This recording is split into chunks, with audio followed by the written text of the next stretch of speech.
Potrebbe tornare in Sicilia l'emergenza rifiuti come l'estate scorsa, già l'annuncio che gli impianti dal prossimo 15 giugno saranno esauriti per la raccolta differenziata e quindi successivo stop. Tutto ciò avviene in provincia di Catania, dove è iniziata l'emergenza in diversi centri minori, ma le criticità si presentano anche in molte altre zone siciliane. Non sarà possibile smaltire nella specificata piattaforma di compostaggio la frazione umida, in quanto gli impianti hanno esaurito il limite autorizzato allo smaltimento e potrebbe anche scattare il blocco dei conferimenti. Intanto, sempre in tema rifiuti, il consigliere comunale di Sicilia Futura al comune di Porto Empedocle, Giuseppe Todaro, interviene ormai sull'annosa problematica degli stipendi degli operatori ecologici e degli impiegati comunali e invita il primo cittadino in consiglio a relazionare su come intende risolvere questa problematica.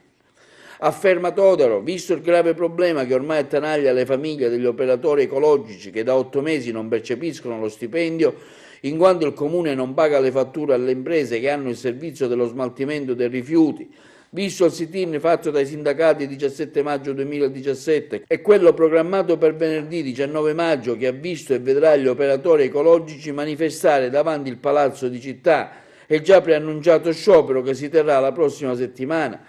Ho chiesto a Fermatodolo, al Presidente del Consiglio Comunale di Porto Empedocle, di organizzare in tempi brevi un consiglio straordinario su come l'amministrazione intende risolvere il problema degli operatori ecologici e anche il ritardo delle mensilità spettanti agli impiegati comunali.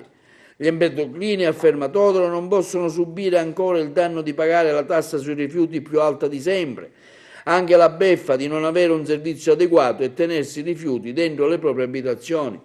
Quella degli stipendi è una questione da affrontare seriamente da parte dell'amministrazione comunale. Credo sia giusto che l'assise comunale sia a conoscenza di come si intende risolvere una volta per tutte questo problema. Oggi hanno incrociato le braccia gli operatori ecologici, non dimentichiamo, conclude Todaro, che neanche gli impiegati comunali che si sono già fermati qualche settimana fa e anche loro a oggi sono in attesa del pagamento della mensilità di aprile.